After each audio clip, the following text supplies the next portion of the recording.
ఇన్ని టమాటోలు చూసి టమాటో బిజినెస్ పెట్టానేమో అనుకుంటున్నారు కదా. అసలు ఎందుకు ఇన్ని టమాటోలు తెప్పించామనేది చెప్తాను. దానికన్నా ముందు ఎవరైనా నా వీడియోని ఫస్ట్ టైం చూస్తుంటే కనుక సబ్స్క్రైబ్ చేయడం మర్చిపోకండి. టమాటో రేట్ అయితే బాగా పడిపోయింది కదా. మా సైడ్ అయితే 10 రూపాయలకి వెళ్తుంది కేజీ వచ్చి. అందుకే లేట్ చేయకుండా 40 కేజీలు అయితే తీసుకున్నాము. మేమైతే డైరెక్ట్ గా పండించిన వాళ్ళ దగ్గరికి వెళ్ళి తీసుకున్నాం అనమాట.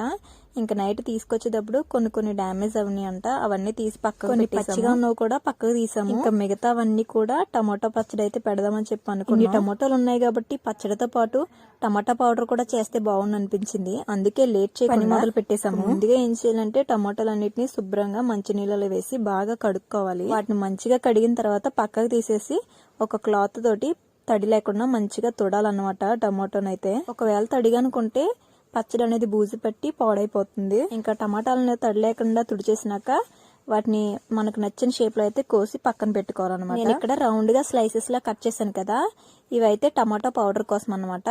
ఇంకా పచ్చడి కోసం అయితే 4 ముక్కల కింద అయితే కోసుకున్నాము. ఇప్పుడు పచ్చడి కోసం ముక్కలు కోసాం కదా, ఆ ముక్కల్లో అయితే ఉప్పు అనేది యాడ్ చేసేసుకున్నాం. 5 కేజీల ముక్కలకి 1 కేజీ ఉప్పు చొప్పున వేసుకున్నాం అన్నమాట. ఇంకా ఇక్కడ చూస్తున్నారు కదా, మొత్తం 4 బకెట్లు అయితే పచ్చడి కోసం అయితే కోసాము టమాటా ముక్కలు. ఇవైతే మాక్సిమం ఒక 2 డేస్ వరకు ఊరాలి. వాటిని అయితే పక్కకు పెట్టేసుకుని ఇప్పుడు మనం పౌడర్ కోసం కోసుకున్నాం కదా స్లైసెస్, ముక్కల్లో అయితే ఏమీ కలపలేదు, జస్ట్ ఎండలో వేసుకుని ఆరబెట్టుకోవాలి. ఇది పౌడర్ కోసం కాబట్టి మంచిగా డ్రై అయిపోవాలన్నమాట. మాక్సిమం ఒక 2-3 డేస్ పట్టొచ్చు. సరే గానీ మీ సైడ్ ఎంత ఉంది టమాటో రేట్ అనేది కామెంట్ చేయండి. అలాగే మీలో ఎంత మందికి ఈ టమాటో పచ్చడి ఇష్టమో కూడా కామెంట్ చేయండి. ఆల్మోస్ట్ అన్ని పచ్చళ్ళు ఇష్టంగానే తింటారు. వేసవకాలం వచ్చేసింది కదా, పచ్చళ్ళు చేయడం అందరూ మొదలెడుతూ ఉంటారు. ఈ టమాటో ముక్కల్ని మంచిగా ఎండలో అయితే ఆరబెట్టేశాను. ఇక నెక్స్ట్ డేకి అయితే ఇలా ఆరిపోయి అనమాట. చూస్తే ఇంకా కొంచెం సాగుతున్నట్టు అనిపించినాయి, అందుకని చెప్పి ఇంకొక 2 డేస్ అయితే వేసాం మేము. అప్పుడైతే మంచిగా ఫ్రై కింద ఆరిపోయి అనమాట. ఈ టమాటో పౌడర్ చేయడం అందరికీ తెలిసిందే కదా, ఒకవేళ తెలియకపోతే కామెంట్ చేయండి, నేను నెక్స్ట్ వీడియోలో అయితే పెడతాను. అలా సడన్ గా ఈ టమాటో రేట్లు పెరిగిపోయినప్పుడు ఈ పౌడర్ చాలా యూజ్ అవుతుంది అనమాట.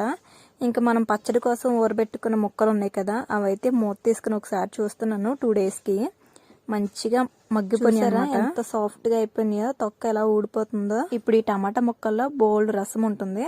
సో మనం వీటిని జాగ్రత్తగా చేతితో పట్టుకుని పిండేస్తే ఆ రసం అంతా వచ్చేస్తుంది. ఇప్పుడు అలా పిండేసిన ముక్కలు పట్టుకెళ్లి ఎండలో ఆరబెట్టుకోవాలి. అలాగే ఆ రసం ఉంది కదా, దాన్ని కూడా ఎండలో పెట్టాలన్నమాట. నెక్స్ట్ ప్రాసెస్ ఏం జరిగింది, పచ్చడి ఎలా పెట్టామనేది నేను నెక్స్ట్ వీడియోలో అయితే అప్డేట్ చేస్తాను. ఈ లోపు మీరు కూడా టమాటాలు కొని తెచ్చుకుని పెట్టుకోండి ఇంట్లో, మీరు కూడా పచ్చడి పెట్టుకుందరు గానీ. సరే మరి ఇంతవరకు ఈ వీడియోని చూసారు కదా, నచ్చితే కనుక ఒక లైక్ ఇచ్చి వెళ్ళండి. అదే చేత కామెంట్ చేయడం మాత్రం అస్సలు మర్చిపోకండి. అలాగే do subscribe my channel. Thank you for watching. ఉంటాను. Bye bye.